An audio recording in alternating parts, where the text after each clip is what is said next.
The House January 6th committee has sent out 100 subpoenas, sifted through 10,000 tips, gathered thousands of hours of interviews, and held 8 live televised hearings. Thursday at 1 p.m., the committee is set to hold its 9th and maybe final live televised hearing. But what is the real endpoint? Will the committee issue a criminal referral to the Justice Department for Donald J. Trump's incitement of the Capitol insurrection?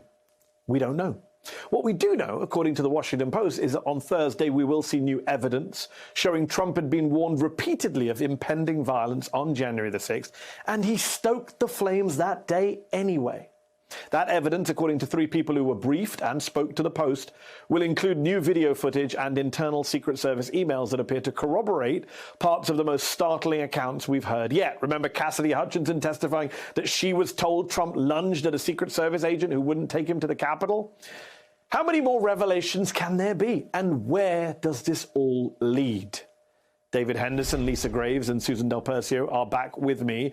David, the Secret Service is expected to figure prominently in Thursday's hearing, and Julia Ainsley reports for NBC News that the Secret Service has given investigators more than 1 million pieces of electronic evidence from January the 6th, but not the much sought-after text messages from that day. David, you and I have talked so often on this show about police reform, law enforcement reform.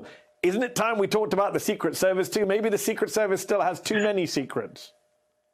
100%. This is one of the dumbest lies I've ever heard, and yet it's going to work. I say it's dumb because how many times have you and I updated our cell phones without losing data? And yet the people who are in charge of keeping secrets are like, well, I gave you 1 million pieces of information, but what happened was when I upgraded my phone, some of the messages just kind of slid off and I don't know what happened to them. So there'll be questions about that, but here's what it comes down to. And I probably quote this movie too much, but there's a line from A Few Good Men when a witness goes missing and they're trying to find him. And they say, we'll subpoena him. And they ask, well, do you know what he did for this first 17 years of his 26 years in the military? Counterintelligence. He's gone. There is no Markinson. Yeah. The same is true with their messages. You're not going to pin down the Secret Service, but it is a travesty what they've done here, and it's inexcusable. All good points. Lisa, you were in the DOJ. People say the committee doesn't need to make a Trump criminal referral because the DOJ will ultimately make up its mind on its own on whether to bring charges. They say the committee has no legal weight, a referral has no legal weight. But come on, that's a little bit nonsensical, right? This is the real world. Pressure from the 1-6 committee would play a role in Merrick Garland's reasoning here, would it not? I think it would, and I think it should. It's not determinative when Congress makes a referral or if they make a referral. It's not really a formal process in that way, but I think it has weight for the American people, and I think it does put righteous or justified weight on the Justice Department to move forward with the investigation that this committee has done so diligently and so thoroughly. So I fully expect there to be a referral, and I really personally expect it to be acted upon. I think that charges need to be brought because no person is above the law, not Trump and not anyone else. And so the sort of optics of it's not determinative or it's not necessary, I think it is necessary for the sake of our country, for the sake of our democracy.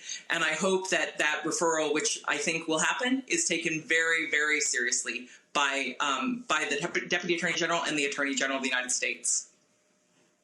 And Susan, in addition to possible criminal referrals, the January 6th committee will put out a comprehensive 9/11 style report, we're told, on the insurrection, how it came about. But they'll put it out after the midterm elections. As a political strategist, I have to ask you, why wouldn't you put that out ahead of the elections? Is it overly political to give Americans the truth, especially when Donald Trump isn't even on the ballot next month? There's no, oh, he's a candidate, we can't release a report near to a candidate's election. He's not even running next month. No, it's none of that. But the one thing I think they would be concerned about is how does it motivate voters to the polls? I mean, talking strictly political. So I'm in that lane right now. It may work against the Democrats to put it out before. But there's one important thing. It doesn't mean they can't have more hearings before the election or release more testimony. They've heard from over 1,000 witnesses, and we've only seen snippets of certain interviews. So there's a lot more we can learn from the committee without them necessarily having a public hearing or releasing a report that would just be so voluminous. I'd rather see the stories come out in the press, frankly. Do you think, Susan, that this committee, what it's done so far, what we've seen so far, the impact it's had on American public, American media so far, will be enough to, I don't know, not swing some votes in November, but at least put democracy on the ballot in November? I think that's what it will do because it has been narrated by Republicans. And that's why I'm a little surprised that they're ending their last hearing without any live witnesses. At least that's what we've been told so far. Because I think the most powerful thing is hearing it from Republicans, what happened in a very, under oath manner, that it really has lent a lot of weight to when people say, there really was something here. He really did something wrong. And these are credible people who I used to believe and believe now as they're testifying because they are under oath. Does it swing? No, but it may cause people not to vote for election deniers, for example, in Arizona, where every Republican on the running for statewide office is an election denier. Maybe it makes them not vote in those races.